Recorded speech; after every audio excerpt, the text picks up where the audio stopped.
एक अहम खबर देख लीजिए। कश्मीर जलाने की साजिश में पाकिस्तान ने झोंकी ताकत।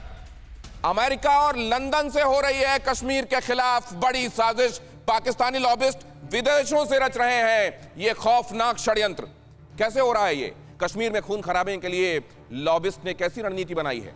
युवाओं को बरगलाने के लिए कई पाकिस्तानी फर्म कर रहे हैं लॉबिंग कैसे होती है? कई लॉबी फर्म्स हैं, जैसा कल हम जिक्र कर रहे थे कि ये शब्द आया लॉबी से, होटल की लॉबी से। मसलन एक W होटल जो व्हाइट हाउस के और कैपिटल हिल के पास में है, वहां जाकर लॉबी में बैठे रहते थे ताकि जो इन्फ्लुएंसर्स हैं उनको पकड़ सकें, पॉलिटिकल इन्फ्लुएंसर्स, और उनसे अपनी बात, अपनी पॉलिसी के संदर्भ में लोग बातें करते हैं, वहां तक ठीक है। लेकिन इस तरह का कोई दुष्चक्र अंजाम देने के लिए आप लॉबिंग कर रहे हैं और उस लॉबिंग में आपको पैसा मिल रहा है ISI से, पाकिस्तान की आर्मी से, वहां के गवर्नमेंट से। वो पैसे दिए जा रहे हैं उन महानुभावों को जो वहां के पॉलिटिशियंस हैं। इससे क्या होगा? क्रेडिबिलिटी बढ़ेगी। क्यों? क्योंकि अगर कश्मीर का कोई सीधा व्यक्ति या पाकिस्तान को कोई व्यक्ति ये बातें कहेगा तो लोग समझ जाएंगे कि असल में क्यों हो रहा है।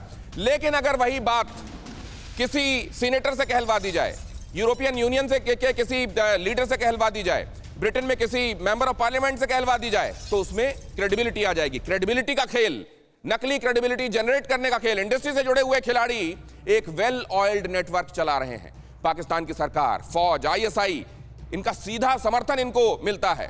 विश्वसनीयता बढ़ाने के लिए इन्होंने लॉबिंग फर्म्स हायर की हैं। यूनाइटेड स्टेट्स, UK, EU के नेताओं के जरिए प्रोपेगेंडा पर समर्थन हासिल करते हैं।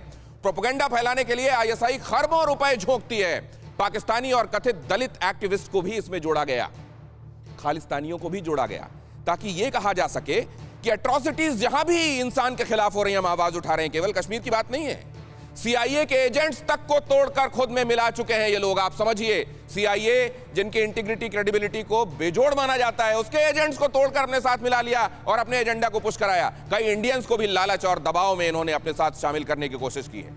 और अगर ये हालात हैं और इस दुष्चक्र को इस लेवल पर ले जाया जा रहा है तो खतरा कितना बड़ा है सिवाज साहब?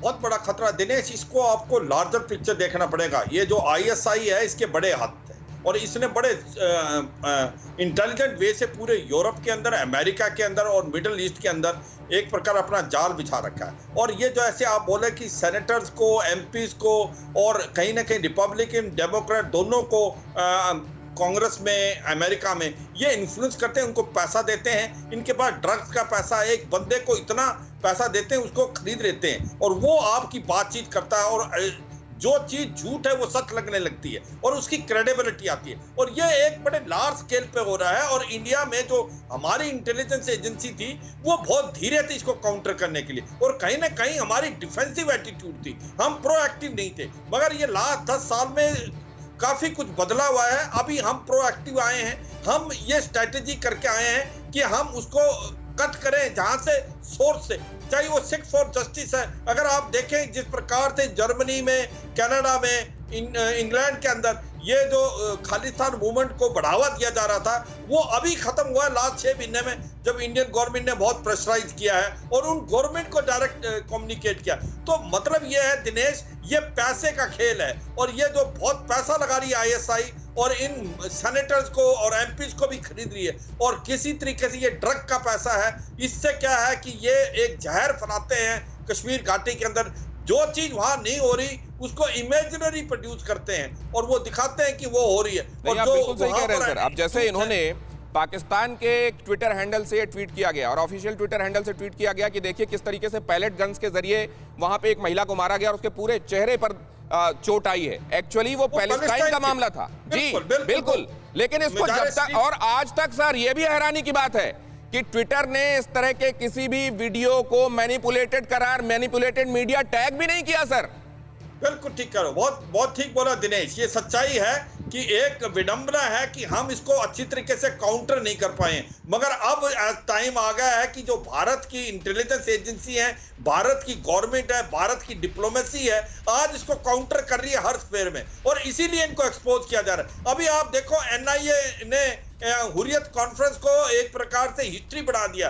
वो जो इतना पैसा लेते थे ISI से, पत्थरबाजों को देते थे, गलत नैरेटिव फैला रखा था जम्मू और कश्मीर में, आज उनका पता नहीं कहां गए। लेकिन मुझे आज समझ में नहीं आ रही है सर, जब ये कहा जाता है कि जो ये मुल्क हैं, खासतौर से जिन्होंने टेररिज्म का दंश झेला है, जब वो ये कहते हैं कि हमने एक साझा नेटवर्क बनाया है, हमारी एक अहद है टेररिज्म के खिलाफ, हम एक जैसा नजरिया रखते हैं। क्या ये सच लगता है जब हम देखते हैं कि क्या हो रहा है यूरोपियन यूनियन की जमीन से, क्या हो रहा है ब्रिटेन से? हमने की गलती फिर एक बार, कोरोना ने किया दोबारा प्रहार। मास्क, 2 गज दूरी, करें अपनी सुरक्षा खुद। कोरोना टीका हम सबको लगाना है, मिलकर साथ समझदारी से कोरोना को हराना है।